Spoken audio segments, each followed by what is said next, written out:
Pray, be seated.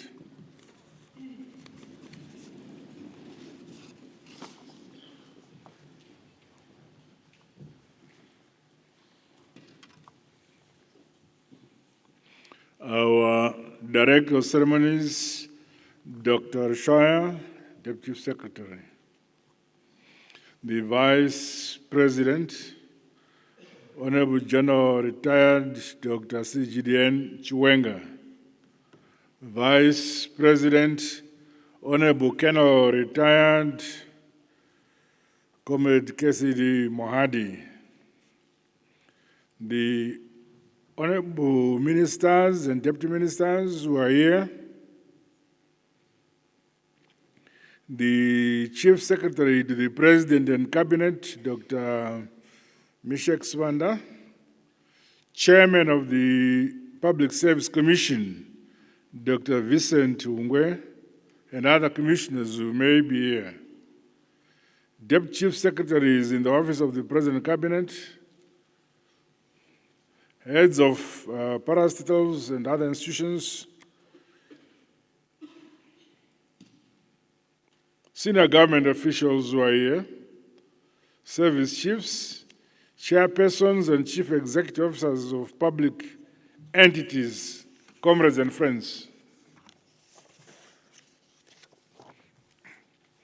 It gives me great pleasure to welcome you to this government high-level retreat, which is coming on the backdrop of the formation of a new government to steer our great motherland, Zimbabwe, towards the future we all desire, as encapsulated in our National Vision 2030. This high-level retreat, therefore, affords us the opportunity to develop a common understanding of my administration's people-centered transformative agenda. Additionally, this retreat follows the resounding victory by our revolutionary mass party, ZANU-PF, in the just ended harmonized general elections.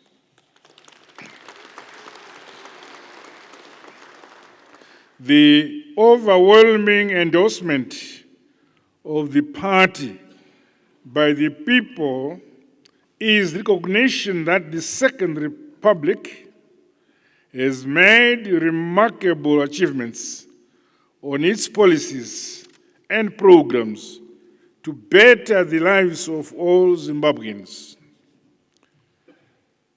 We here gathered have the weighty obligation to maintain this momentum for sustainable national development of our motherland. Ladies and gentlemen, as I stated in my inauguration address recently, the 2023 harmonized general elections are now behind us. The second term of the Second Republic must therefore reflect our determination to leapfrog the socio-economic development, modernization, and industrialization of our country through high-impact results across the board. As we do so, I exhort us to take pride in that we are Zimbabweans, a unique and resilient people, descendants of the great Munumtapa. Although we are under the albatross of the heinous illegal sanctions, this must never limit us in our efforts to develop our motherland. We must have a mentality that this is normal and achieve even greater success under these conditions. the innovation and ingenuity that has seen us realize unprecedented results across all sectors should be scaled up. Zimbabwe should develop through benchmarking government services against those of other jurisdictions, cognizant of the adage that kugara nhaka kuona dzevamwe kwete kutevedzera. However, we must remain true to who we are as a people. Lessons can be learned from elsewhere, but only adapted to enrich the realization of our own vision and national priorities as a people. Our people deserve quality, affordable, and accessible services. Under our watch, as members of the executive, more of our people must be taken out of poverty into prosperity, especially the vulnerable women and the youth of our country. To achieve this, servant leadership, continuous learning, and the responsive implementation of policies and the projects remain integral to our focus. Further, we must work with a great sense of agency, unity of purpose, and seamless synergies. Unity among ministers, among deputy ministers, permanent secretaries, and senior officials in all our institutions is critical. You have to complement each other. This country belongs to the people and not to us in this house. In whatever we do, let us respect the people, especially elder people, because their perception of government is based on who they come into contact with. Hence, if you are arrogant, you don't reflect me, you reflect yourself. Because they will think that we are all arrogant, and yet I am not, personally. I am a humble leader. You must be humble and simple. Never abuse our people. My dear compatriots, the various comparative advantages that our country has developed over the years must accelerate growth while enhancing our country's competitiveness as we scale up the realization of sustainable development that leaves no one and no place behind. Government must continue to create an enabling environment for investment. It is my expectation that over the next 5 years, government business will be anchored by the whole of economy and society approach to development. The open door policy must be the norm and not an exception across the board. Hence, stakeholder engagement and dialogue has to be promoted. You, the incoming ministers, deputy ministers, and permanent secretaries, will be measured by the agility and innovativeness towards accelerating our economic growth, our modernization, our industrialization, and the global competitiveness. It is not business as usual. Hard, honest work should be ingrained at every level of my government. We must collectively implement bold policies to achieve impactful results. It is essential that the public sector now shifts from reporting on activities and tasks to reporting on results, outputs, and outcomes. Our institutions, systems, and processes will continue to be strengthened through the integrated results-based management system we introduced.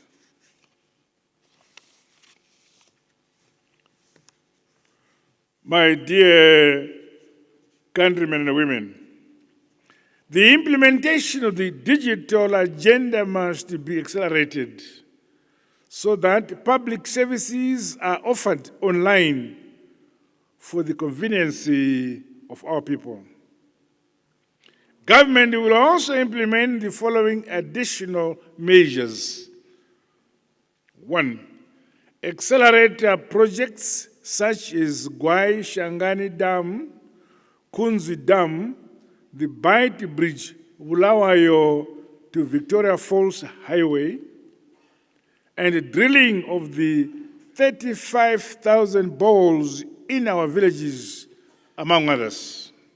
2. Government excellence model underpinned by research, science, technology, and innovation, high standards of operations and performance awards, as well as 3, improving Zimbabwe's competitiveness. These are the measures which should guide us. Additionally, government will continue to intensify its development work in the following areas, among others. 1, consolidating food security and sovereignty through higher agricultural production and productivity, as well as mechanization and modernization of that particular sector. 2, improving social services, education, health, and utilities across the nation. 3, enhancing the transport system and other infrastructure in both rural and urban communities. And 3, ensuring that our rich mineral resources base benefits the people of our country, not the individuals assigned to those areas. We must also continue to enhance good corporate governance, entrench transparency and accountability, as well as generate value for money to the citizenry. My last 5-year term has taught me that people should not be judged by how nicely they dress,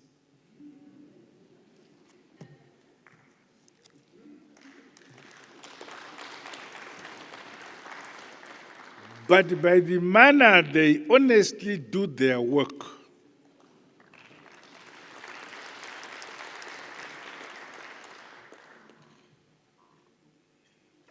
It is incumbent, therefore, that we extend our reform process to the public entities to guarantee their viability and profitability.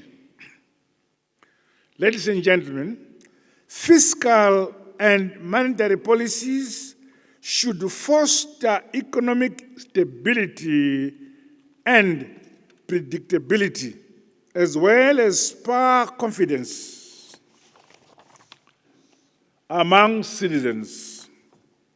Industrial development and productivity as well as input substitution strategies, will also be intensified.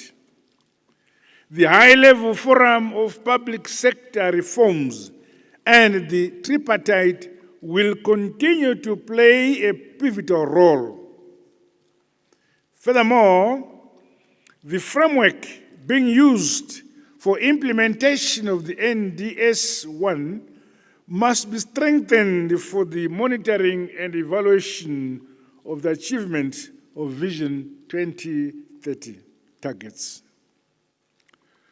To enhance inclusive participation of all the stakeholders in the economy, ministers, deputy ministers, and permanent secretaries must be agile and provide the requisite leadership. Participation in NDS-1, thematic and technical working groups must be taken seriously, and meetings timelessly convened. Dereliction of duty in this regard will not be condoned. You are all directed to entrench the spirit of collaboration, partnerships, and the joint programming with all other stakeholders.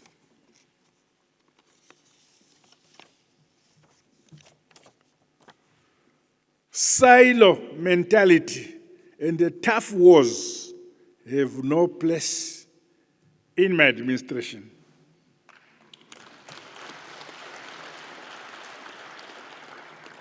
The ease of doing business reforms are ongoing to increase both local and foreign investments into our economy.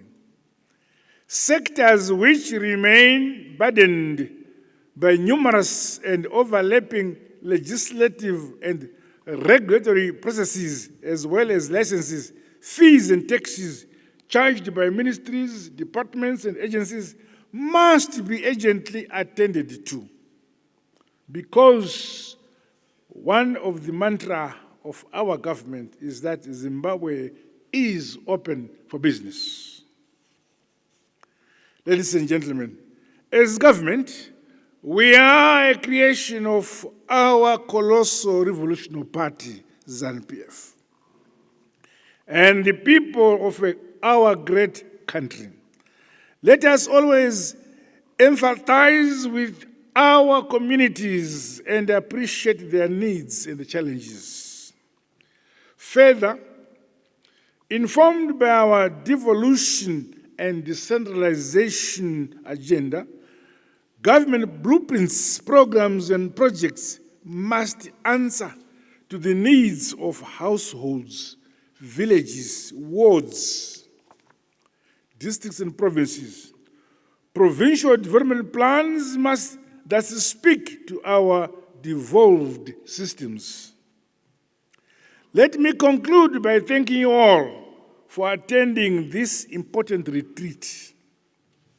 Henceforth, let us go to our stations with mindsets committed to wholeheartedly serving the people of our great motherland, Zimbabwe. The most important people in our country are those who have allowed us to be where you are.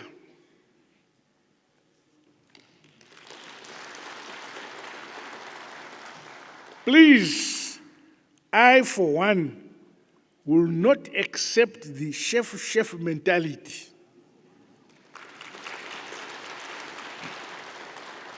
We are servants of the people and must manage government affairs with humility and a servant leadership. We are a government from the people, by the people, and for the people, and remain guided by the ideology and the policies of our party, ZANU-PF. That is patriotism, loyalty, integrity, unity, love, harmony, and a hard, honest work in this regard, and this is paramount. As the incoming ministers, deputy ministers, senior government officials, and the heads of parastatals, individually and collectively, you have the weighty obligation and the sacred duty to play your part in defending our heritage, as well as developing, modernizing, and industrializing our great motherland, Zimbabwe. We remain emboldened by our national development philosophy. Nyika inovakwa, igotongwa, igonamatigwa, nebene bayo. Ilizwe lakiwa, libuswe, likule kelwe, abanikazi balo. And you are the owners of this country. With these remarks, I wish you all an insightful retreat, hoping that individually and collectively we introspect ourselves and say, what do I contribute to my motherland, and not what does the country contribute to me? God bless you all. God bless Zimbabwe. I thank you.